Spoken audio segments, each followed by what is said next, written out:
एक दिन हजरत मरियम अलैहिस्सलाम ने अपने बेटे हजरत ईसा अलैहिस्सलाम से फरमाया, बेटा, आज मेरा दिल चाह रहा है कि मैं कुछ फल खाऊं। क्या तुम मेरे लिए कुछ फल ला सकते हो?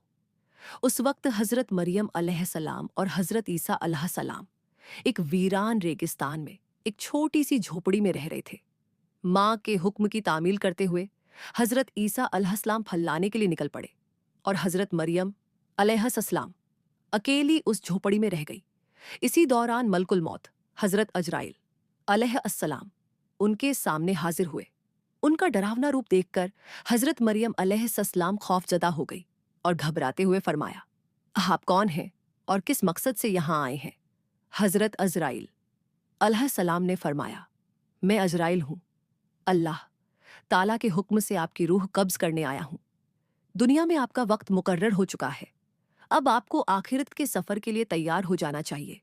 हजरत मरियम अलैहिस्सलाम मलकुल मौत की बात सुनकर गमगीन चेहरे के साथ अर्ज करने लगी, ए मलकुल मौत, मुझे कुछ वक्त की मोहलत दे दीजिए। मैंने अपने जान से भी अजीज बेटे को फल लाने के लिए भेजा है। वो कुछ ही देर में वापस आ जाएगा। मैं इस दुनिया से रुखसत होने से पहले बस एक बार उसे देखना चाहती हूँ, उसे अलविदा कहना चाहती हूँ और जाते जाते उसे कुछ नसीहत करना चाहती हूँ। जब वह वापस आ जाए फिर आप मेरी रूह कब्ज कर लीजिए। मेरे इस काम में एक लम्हे की भी देर की इजाजत नहीं है। अल्लाह रब्बुल आलमीन ने हर जान के लिए मौत का एक मुकर्रर वक्त तय कर दिया है। हर शख्स को उसी वक्त पर इस दुनिया से जाना होता है। ना मैं उसे आगे बढ़ा सकता हूं और ना ही टाल सकता हूं। अल्लाह ताला के हुक्म के मुताबिक मुझे अभी और इसी वक्त आपकी रूह कब्ज करनी होगी।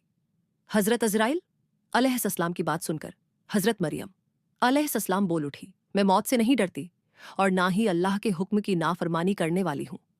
मगर अफसोस इस बात का है कि मैं आखिरी वक्त में अपने बेटे से एक लफ्ज भी ना कह सकी और उसे एक बार देख भी ना सकी। खैर, अल्लाह ताला जो कुछ भी करता है बेहतर करता है।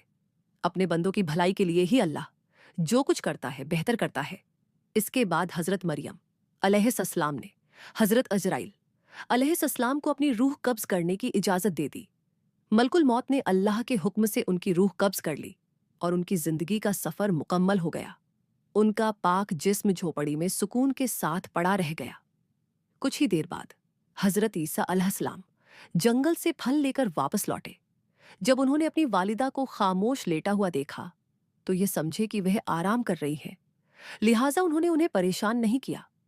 मगर जब काफी देर तक कोई हरकत ना हुई तो उन्होंने अपनी मां को हिलाया। तभी देखा कि उनकी पाक रूह जिस्म को छोड़कर इस फानी दुनिया से रुखसत हो चुकी है। अपनी मां की अचानक वफात देखकर हजरत ईसा अलैहिस्सलाम शदीद बेचैनी और गम में डूब गए। वो अपनी मां के दुख में फूट फूट कर रोने लगे। उनकी दर्द भरी सिसकियों से माहौल गमगीन हो गया। यहां तक कि परिंदे और जानवर भी इस गम में बेचैन हो उठे। कुछ देर गम में डूबे रहने के बाद उन्होंने सोचा कि अब अपनी वालिदा के जनाजे और दफन का इंतजाम करना चाहिए। मगर मुश्किल यह थी कि वह ऐसी जगह पर थे जहां दूर दूर तक कोई इंसान मौजूद नहीं था। लिहाजा उन्होंने अपनी मां के दफन के लिए किसी मदद की तलाश में निकलना शुरू किया। कुछ दूर चलने के बाद उनकी मुलाकात कुछ लोगों से हुई जो उनकी तरफ आ रहे थे। हजरत ईसा अलैहिस्सलाम ने उन्हें अपनी वालिदा के इंतकाल की खबर दी और अर्ज किया, मेरी वालिदा का इंतकाल हो गया है, क्या आप उन्हें दफनाने में मेरी मदद कर सकते हैं? उन लोगों ने जवाब दिया, ए अल्लाह के नबी, हम असल में इंसान नहीं बल्कि अल्लाह के भेजे हुए फरिश्ते हैं। हम जन्नत से आए हैं ताकि आपकी वालिदा हजरत मरियम अलैहिस्सलाम के जनाजे और दफन में शरीक हो सके। हम उनके कफन, खुशबूदार अत्तर और दफन का सारा जरूरी सामान साथ लाए हैं। इसके बाद हजरत ईसा अलैहिस्सलाम ने फरिश्तों की मदद से अपनी वालिदा का जनाजा और दफन की तकरीब पूरी की। अपनी मां के इंतकाल के बाद हजरत ईसा अलैहिस्सलाम बैतुल मुकद्दस वापस लौट आए। वहां कुछ वक्त गुजारने के बाद अल्लाह रब्बुल आलमीन की तरफ से हजरत ईसा अलैहिस्सलाम पर वही नाजिल हुई। अल्लाह ताला ने उन्हें नई शरीयत और इंजील मुकद्दस अता की और हुक्म दिया, ए ईसा, अब तुम इस नई शरीयत और किताब के मुताबिक लोगों को दीन की तरफ बुलाते रहो। अल्लाह के इस हुक्म के मुताबिक एक दिन हजरत ईसा अलैहिस्सलाम ने एक बड़ी महफिल में खिताब करते हुए फरमाया, ए अल्लाह के बंदो, मेरे पास अल्लाह ताला की तरफ से नई शरीयत और नई किताब नाजिल हुई है, लिहाजा अब तुम पहले के उसूलों को छोड़कर इस नई किताब के अहकाम के मुताबिक अपनी जिंदगी गुजारने का वादा करो। हजरत ईसा अलैहिस्सलाम की यह बात सुनते ही यहूदी और बनी इज़राइल के लोग शदीद गुस्से में आ गए। उन्होंने गुस्से से कहा, अब तक हम तुम्हें एक नेक और सच्चा इंसान समझते थे, लेकिन अब तुम हमारे बुजुर्गों के दीन को तबाह करने की साजिश कर रहे हो। तुमने खुद एक नई शरीयत घड़ ली है और अब उसे हम पर थोपने की कोशिश कर रहे हो। लेकिन याद रखो, हम तुम्हारी इस साजिश को कभी कामयाब नहीं होने देंगे। अगर तुमने अपनी यह तहरीक बंद नहीं की तो हम मजबूर होकर तुम्हें कत्ल कर देंगे। हजरत ईसा अलैहिस्सलाम ने उनके इल्जामात और धमकी का जवाब देते हुए फरमाया, तुम लोग मुझे कत्ल की धमकी दे रहे हो, यह मेरे लिए कोई मानी नहीं रखता। मैं अल्लाह का एक नबी हूं और नबी होने के नाते मेरी जिम्मेदारी है कि मैं लोगों को हक के रास्ते की तरफ बुलाऊं। यह अल्लाह ताला का हुक्म है कि मैं तुम्हें सच्चे दीन की दावत दूं।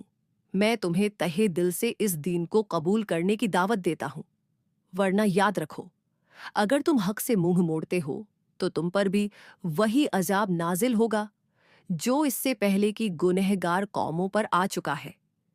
जैसे ही नबी की नई शरीयत की बात फैली बनी, इज़राइल में मुख्तलिफ तरह की बहसें और बातचीत शुरू हो गई।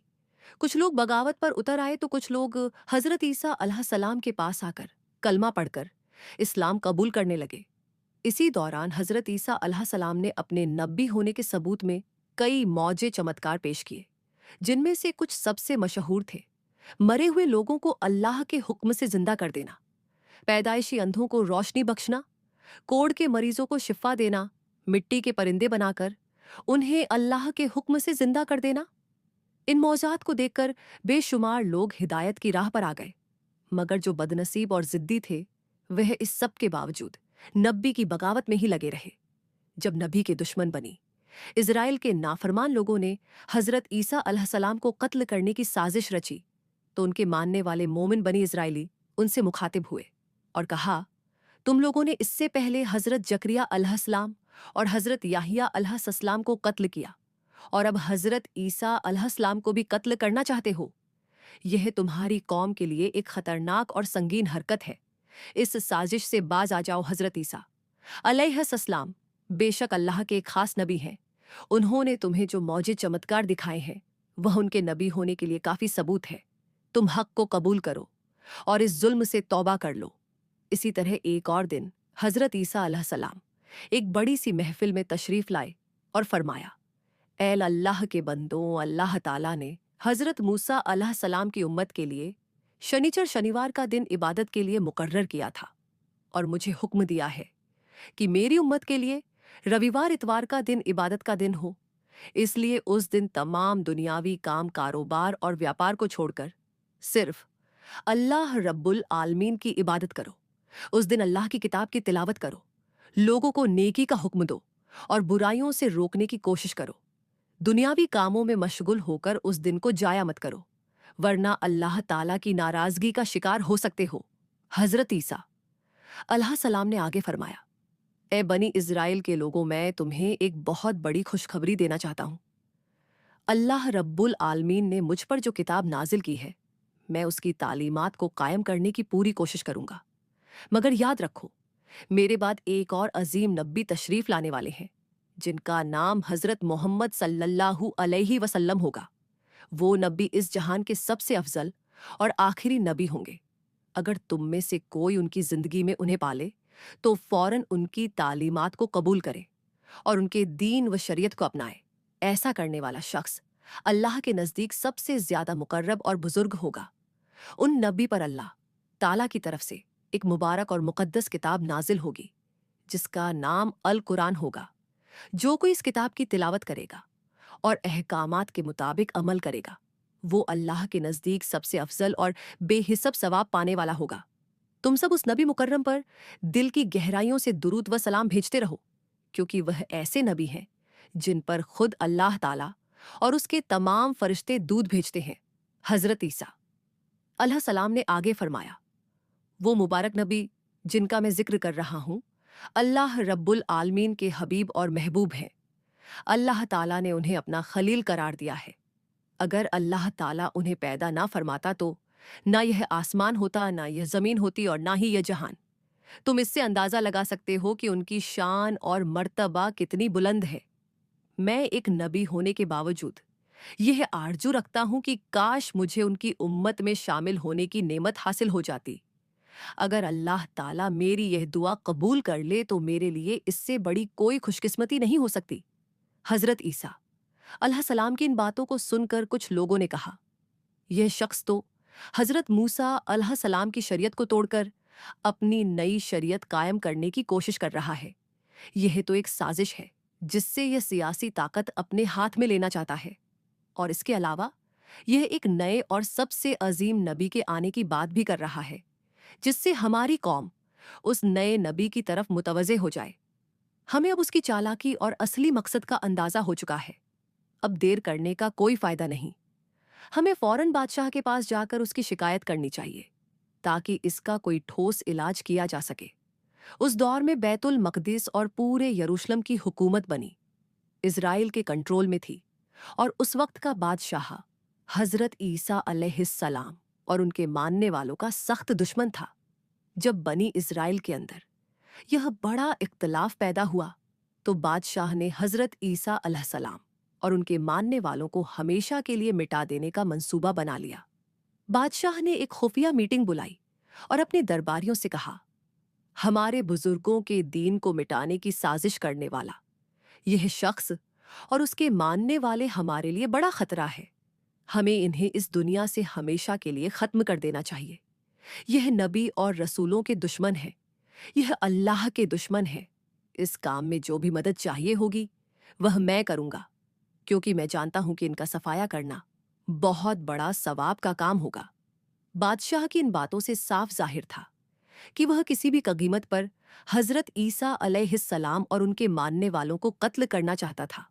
बादशाह की हिमायत के बाद तमाम बनी इज़राइल एकजुट हो गए और फैसला किया कि हज़रत ईसा अलैहिस्सलाम और उनके तमाम मानने वालों को दुनिया से मिटा दिया जाए। इसी साजिश के तहत उन्होंने नबी ए अकरम को कत्ल करने का मंसूबा बना लिया। अगले ही दिन से वह हज़रत ईसा अलैहिस्सलाम के पीछे लग गए, हर वक्त उनका पीछा करने लगे और तरह तरह की चालें सोचने लगे। मगर हज़रत ईसा अलैहिस्सलाम के सच्चे मानने वाले इस खतरे को महसूस कर चुके थे, इसलिए उन्होंने अपने नबी की हिफाजत के लिए खुद को पहरे पर लगा दिया। जब बनी इज़राइल ने देखा कि नबी के जानिसार हर वक्त उनके साथ रहते हैं तो उन्होंने एक नई चाल चली।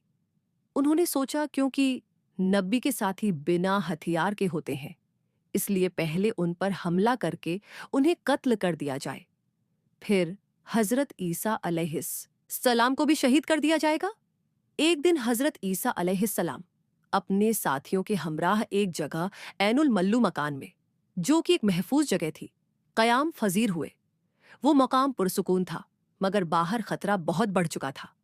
जब बनी इज़राइल के सरदारों को यह खबर मिली कि हज़रत ईसा अलैहिस्सलाम उस मकान में मौजूद है, तो वह गुस्से और जलाल में आग बबूला हो गए। उन्होंने अपने सिपाहियों के साथ मिलकर हज़रत ईसा को गिरफ्तार करने का मंसूबा बनाया और उसी वक्त उस मकान को चारों तरफ से घेर लिया। सिपाहियों ने जोर जोर से दरवाज़ा खटखटाया, शोर मचाया, और आखिरकार उनमें से एक सिपाही कत्ल की नीयत से अंदर दाखिल हुआ। मगर ठीक उसी लम्हे अल्लाह ताला ने अपना एक फरिश्ता भेजा। वो फरिश्ता हज़रत ईसा अलैहिस्सलाम के पास आया और अल्लाह का पैगाम दिया, ए ईसा, मैं तुम्हें अपनी तरफ उठा रहा हूं और तुम्हें काफिरों से बचा लूंगा। और फिर एक बड़ा मौजज़ा हुआ। हज़रत ईसा अलैहिस्सलाम को जिंदा होशो हवास की हालत में जिस्म और रूह के साथ आसमान की तरफ उठा लिया गया, और जो सिपाही अंदर आया था अल्लाह ताला ने उसी पर हज़रत ईसा अलैहिस्सलाम की सूरत डाल दी।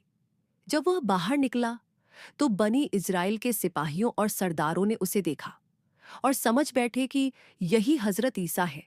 उन्होंने उसी शख्स को गिरफ्तार कर लिया और बुरी तरह मारना शुरू कर दिया। वो कुछ समझ ही नहीं पाया कि आखिर उसके साथ हो क्या रहा है।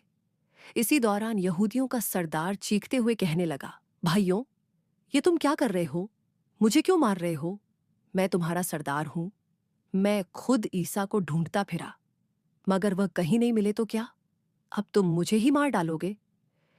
یہودیوں نے اس کی بات سن کر زور زور سے ہنسنا شروع کر دیا اور کہنے لگے، اگر تو ہمارا سردار ہے تو بتا، عیسیٰ کہاں گیا؟ اپنی جان بچانے کے لیے اب کتنے بہانے بنائے گا؟ تیری چکنی چپڑی باتوں میں ہم آنے والے نہیں۔ آج ہم تجھے قتل کر کے ہی دم لیں گے۔ اسے اس بات کا بالکل علم نہیں تھا کہ اس کا چہرہ بدل چکا ہے اور وہ ہو بہو حضرت عیسیٰ علیہ السلام جیسا دکھنے لگا ہے۔ گھبراہٹ میں وہ پھر چلانے لگا، بھائیوں، تم لوگ غلطی کر رہے ہو۔ میں تمہارا ہی سردار ہوں۔ جسے قتل کرنے کے لیے ہم یہاں آئے تھے وہ تو یہاں ہے ہی نہیں۔ مجھے لگتا ہے وہ کوئی جادوگر ہے۔ مگر کون سننے والا تھا؟ یہودیوں نے اپنے ہی سردار کو پیٹ پیٹ کر بے ہوشی کی کگار تک پہنچا دیا۔ وہ کہتا رہا، بنی اسرائیل کے لوگوں، خدا کی قسم، میں ہی تمہارا سردار ہوں۔ مجھے نہیں پتا کہ میری شکل کیسے بدل گئی۔ اگر تمہیں میں حضرت عیسیٰ جیسا نظر آ رہا ہوں تو یقیناً یہ اللہ رب العالمین کی قدرت ہے۔ مجھے اب یقین ہو گیا ہے کہ حضرت عیسیٰ علیہ السلام اللہ کے سچے نبی ہیں اور اللہ نے انہیں محفوظ رکھنے کے لیے اپنی قدرت کا کرشمہ دکھایا ہے۔ جب یہودی سردار نے حضرت عیسیٰ کو اللہ کا نبی مان لیا تو بنی اسرائیل کے لوگ اور بھی زیادہ غصے میں آ گئے۔ انہوں نے بغیر دیر کیے اسے فوراً سولی پر لٹکا دیا۔ وہ سردار چیخ چیخ کر کہتا رہا، بچاؤ بچاؤ، مگر کوئی سننے والا نہیں تھا۔ آخرکار انہوں نے اسے سولی پر چڑھا کر اس کی جان لے لی۔ اس منظر کو دیکھنے کے لیے وہاں بھاری بھیڑ جمع ہو گئی تھی۔ جب سردار کی موت ہوئی تو لوگوں میں بحث چھڑ گئی۔ کچھ کہنے لگے، یہ حضرت عیسیٰ نہیں تھے بلکہ ہمارے سردار تھے، تو کچھ بولے نہیں، ہم نے تو خود حضرت عیسیٰ کو قتل کیا ہے۔ یہودی آپس میں لڑنے لگے، تلواریں نکل آئی اور ان میں بڑا فساد شروع ہو گیا۔ ادھکتر لوگ حیران پریشان ہو گئے کیونکہ انہیں سمجھ نہیں آ رہا تھا کہ حقیقت آخر ہے کیا۔ یہ سب کچھ اللہ رب العالمین کی قدرت کا کرشمہ تھا۔ انہی حالات کو دیکھ کر حضرت عیسیٰ علیہ السلام کی غیر موجودگی میں بہت سے لوگوں نے ان پر ایمان لے آیا۔ انہوں نے کلمہ پڑھا اور حضرت عیسیٰ علیہ السلام کی شریعت کے مطابق زندگی گزارنے کا عہد کر لیا۔ مگر اب سوال یہ تھا، حضرت عیسیٰ علیہ السلام کہاں ہے؟ اس سوال نے سب کو پریشان کر دیا۔ لوگ انہیں ڈھونڈتے ہوئے ادھر ادھر بھٹکنے لگے۔ کچھ لوگ ان کے خلفاء کے پاس پہنچے اور اصلیت جاننا چاہا۔ خلفاء نے بتایا، اللہ رب العالمین نے اپنے نبی کو عزت کے ساتھ چوتھے آسمان پر اٹھا لیا ہے۔ حدیث شریف میں بیان کیا گیا ہے کہ قیامت سے پہلے ایک طاقتور کافر آئے گا جس کا نام دجال ہوگا۔ جب دجال کا فتنہ اپنے آخری مقام پر پہنچے گا تب اللہ رب العالمین حضرت عیسیٰ علیہ السلام کو دوبارہ اس دنیا میں بھیجیں گے، مگر اس بار وہ حضرت محمد صلی اللہ علیہ وسلم کے امتی بن کر آئیں گے۔ حضرت عیسیٰ علیہ السلام کے آنے کے بعد وہ دجال کو قتل کریں گے اور مسلمانوں کے ساتھ مل کر ایک اسلامی نظام قائم کریں گے۔ اس بار دنیا میں عدل اور انصاف کا دور آئے گا۔ حدیث شریف میں یہ بھی بتایا گیا ہے کہ حضرت عیسیٰ علیہ السلام اس دنیا میں دوبارہ تشریف لانے کے بعد 40 سال تک زندہ رہیں گے۔ اس دوران وہ عدل، امن اور انصاف کا نظام قائم کریں گے۔ پھر جب ان کا انتقال ہوگا تو انہیں رسول اللہ صلی اللہ علیہ وسلم کے روضہ مبارک کے پاس دفن کیا جائے گا۔ اللہ رب العالمین ہم سب کو حضرت عیسیٰ علیہ السلام کے اس اہم واقعے سے عبرت حاصل کرنے اور اپنی زندگی میں نیک عمل کرنے کی توفیق عطا فرمائے۔ آمین۔ پیارے دوستو، اگر آپ کو میری ویڈیو پسند آئی ہو تو اسے لائک کریں اور میرے چینل کو سبسکرائب کریں۔ ملتے ہیں اگلی ویڈیو میں۔